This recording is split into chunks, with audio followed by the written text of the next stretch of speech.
Bueno, les saludamos en esta noche desde la Catedral del Sagrado Corazón de Jesús de Chiquinquirá. Acaba de terminar la celebración eucarística en acción de gracias por la vida precisamente del Papa Francisco, oficiada por Monseñor Luis Felipe Sánchez Aponte, de obispo de la diócesis de Chiquinquirá. Monseñor, bienvenido, muy buenas noches a toda la gente que nos ve, que nos escucha y por supuesto con ese mensaje de reconciliación y con ese mensaje también por el fallecimiento del Papa Francisco. La Iglesia Universal se viste de luto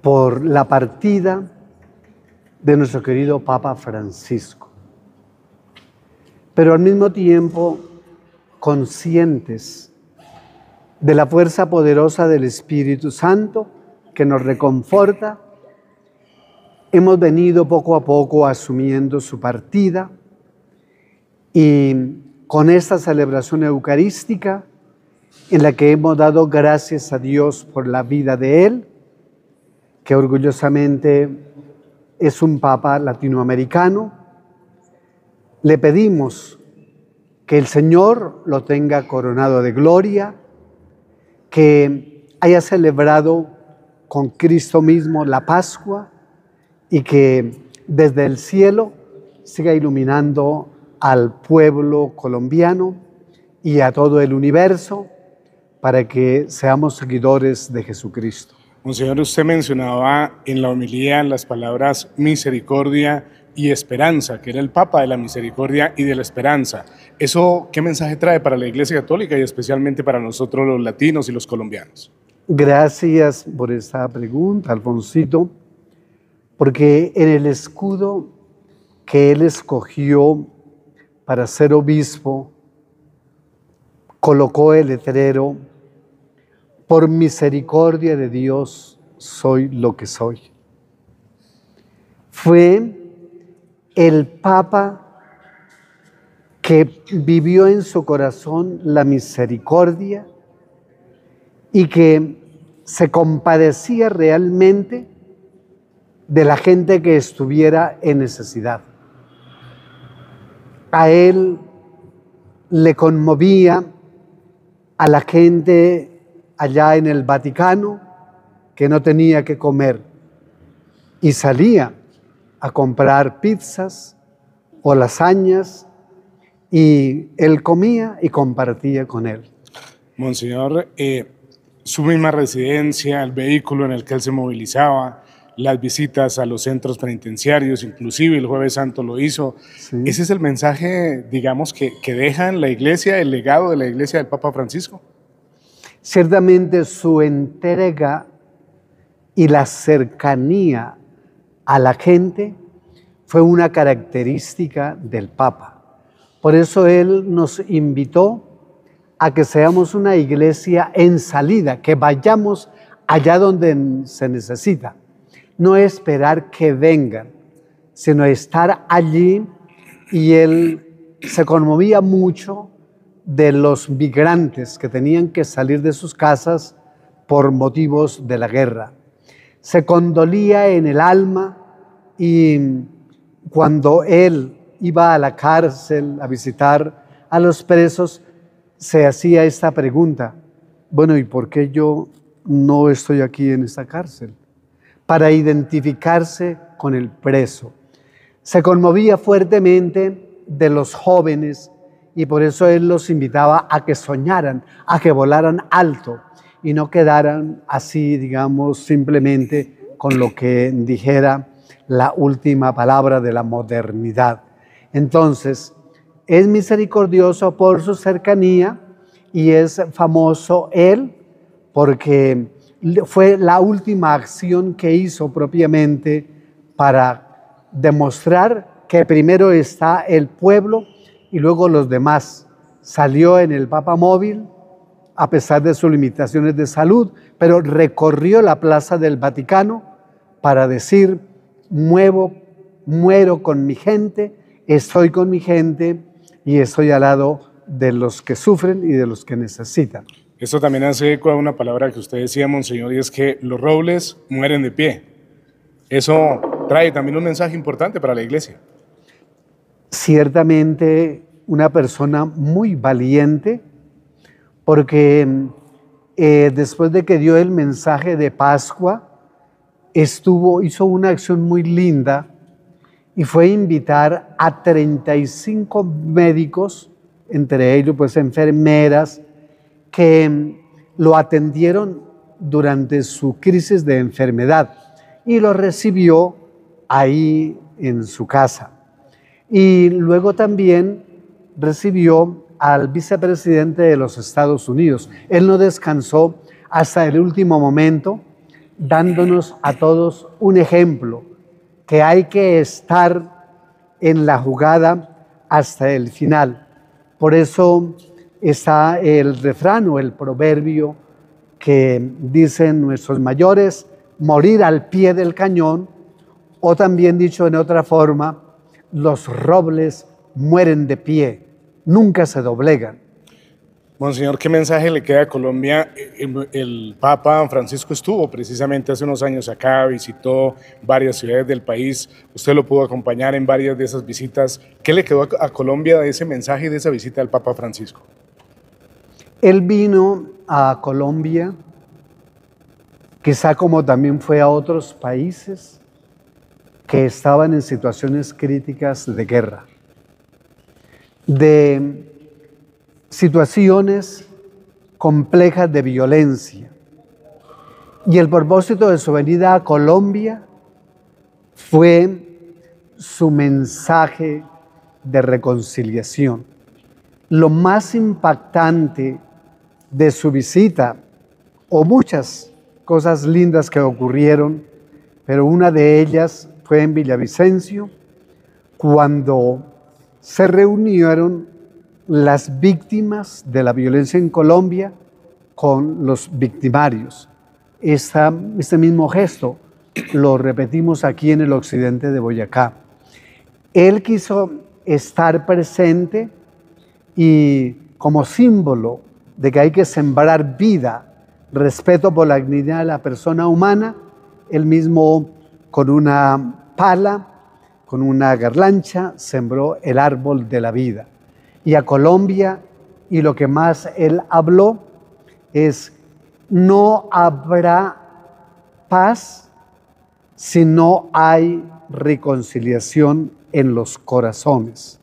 Y por eso él invitaba a que a través del diálogo y a través de la reconciliación se logre la paz.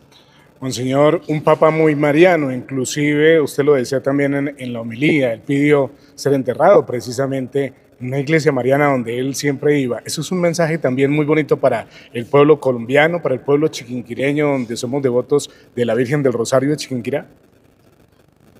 Gracias por esa pregunta también, porque una pena que se llevó el Papa, como un dolor, fue que siendo él presidente de la Conferencia Episcopal Latinoamericana, es decir, la reunión de todos los obispos de América Latina, estuvo en Bogotá.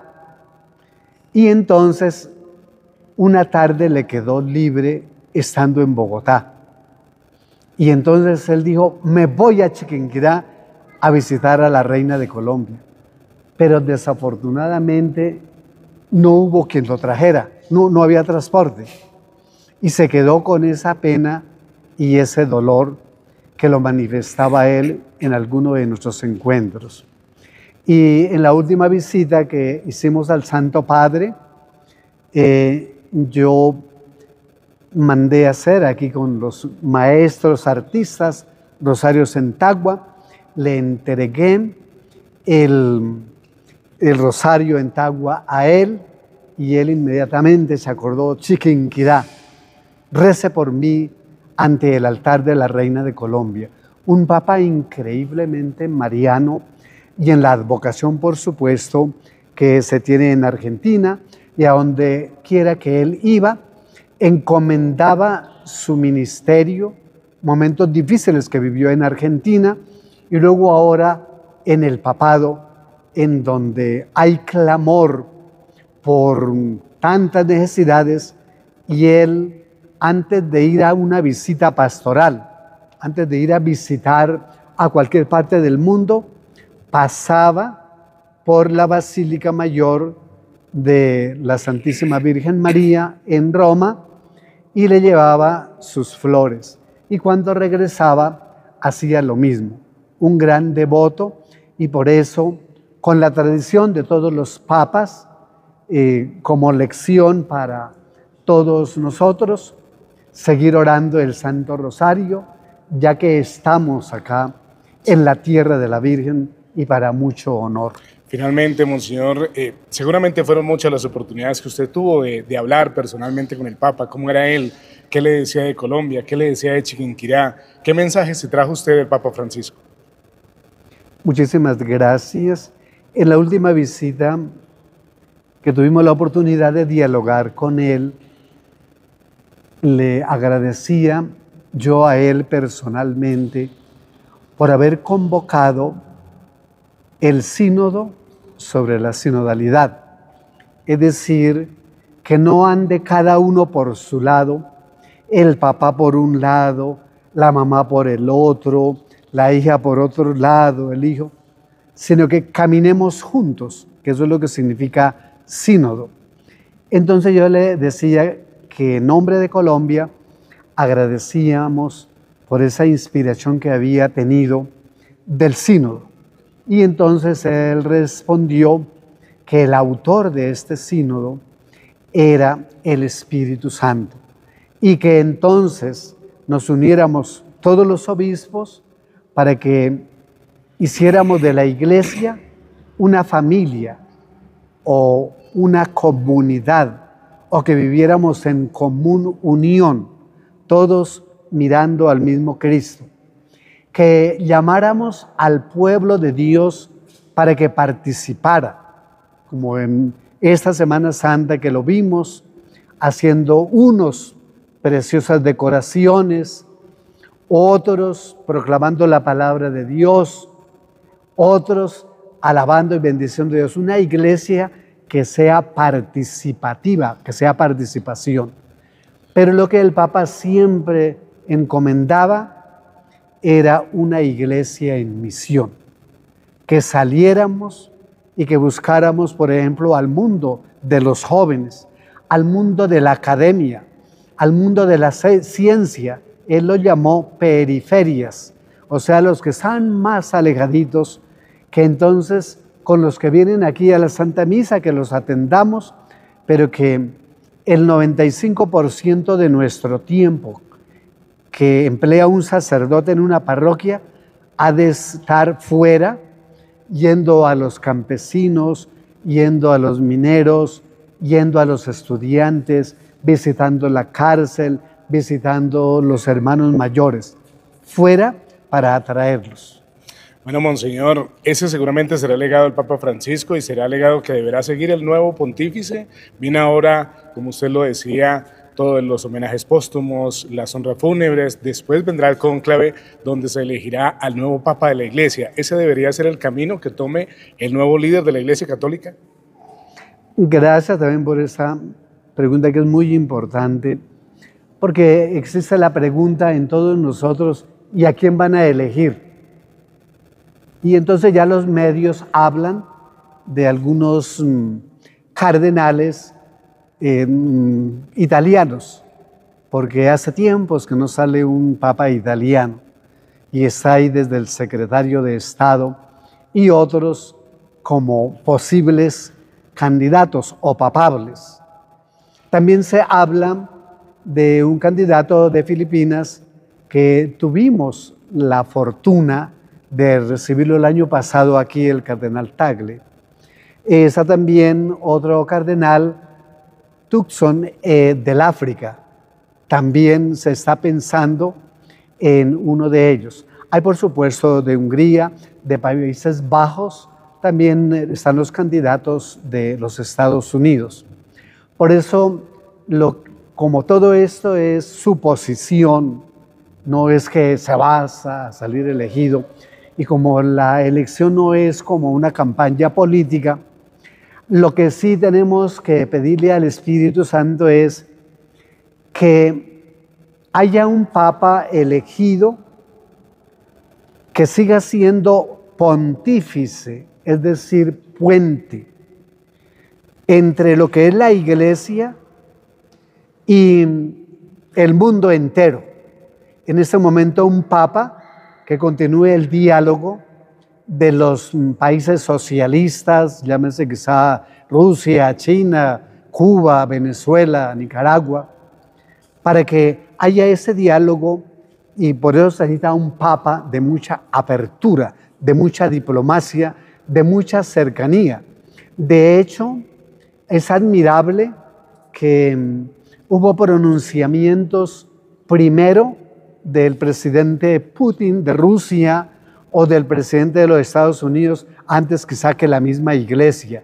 Y muchos líderes de la Iglesia musulmana, de los musulmanes, de la Iglesia ortodoxa, de tal manera que se requiere un papa de la cercanía, del afecto, de la empatía de Francisco para que continúe estos diálogos con el mundo y también con la Iglesia y con otros credos religiosos. Pero también vivimos amenazados por una guerra nuclear, por los conflictos en el medio este, en el medio oeste, también por nuestros conflictos aquí a nivel de Colombia y en otros países. Se requiere el Papa de la Paz como lo fue Francisco. Entonces, que él continúe trabajando por la paz en todo el mundo. Y sobre todo, el Papa Francisco nos ha dejado un legado de un respeto profundo por la vida desde el momento en que un ser es concebido en el vientre de una mamá hasta el último suspiro, como él lo dio el día de ayer. Respeto profundo por la vida. Entonces, se requiere un Santo Padre que esté también con el caminar de la Iglesia, fiel al magisterio de la Iglesia, pero también fiel a las necesidades que tiene el mundo. Un Papa progresista al estilo del Papa Francisco, que saluda con el mismo cariño a un presidente como arrodillarse ante un pobre o un necesitado. Bueno, Monseñor, pues muchas gracias por compartir esas reflexiones con nosotros, con el pueblo católico, con el pueblo mariano, y seguramente estas y otras tantas reflexiones que nos quedan de la vida del Papa Francisco. Ayer decíamos, cuando veíamos el saludo, la bendición y el paseo que dio en la Plaza de San Pedro, decíamos, está saludando, hoy decimos, estaba despidiendo. Así es. De precisamente el pueblo católico. Monseñor, muchas gracias también por compartir con nosotros en esta noche, por esta celebración eucarística, y por favor, con su bendición, nos despedimos de la audiencia que nos escucha, que nos vea a esta hora en redes sociales. Que el Dios Todopoderoso los cuide, los proteja y los bendiga en esta Pascua, en el nombre del Padre, y del Hijo, y del Espíritu Santo. Amén. Cristo ha resucitado.